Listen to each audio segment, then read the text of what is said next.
Hello friends, नमस्ते प्रणाम। विमल यादव, गुड्डी यादव लोग चैनल में आप सभी फ्रेंड्स का स्वागत है। हम लोग बहुत ही प्यारा एक सावन कजरी गीत लेकर आए हैं जो सोनी का गाना है।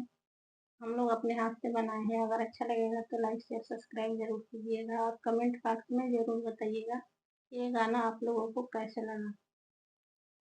आएगा सावन महीनावा हो पिया छोड़ विदेशवा।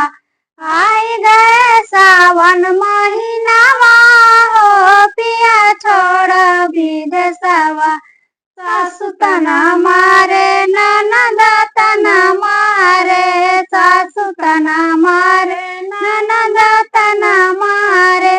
कहीं जा करिए सोहनिया हो पिया छोड़ विदेशवा। कहीं जा करिए सोहनिया हो पिया छोड़ विदेशवा। आई गए सावन महीनावा हो पिया छोड़ विदेशवा। आई गए सावन महीनावा हो पिया छोड़ विदेशवा। रोज रोज मारे लिताना जेठनी, रोज रोज मारे लिताना जेठानी। के जे करिए सोहनिया हो पिया छोड़ विदेशवा। कहीं जे करिए सोहनिया हो पिया छोड़ विदेशवा। आई गए सावन महीनावा हो पिया छोड़ विदेशवा। आई गए सावन महीनावा हो पिया छोड़ विदेशवा।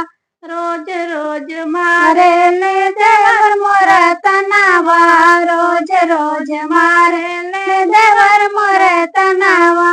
कहीं जे करिए कटनिया हो पिया छोड़ विदेशवा।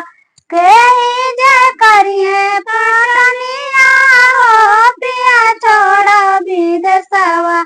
आई गए सावन महीनावा हो पिया छोड़ विदेशवा। आई गए सावन महीनावा हो पिया छोड़ विदेशवा।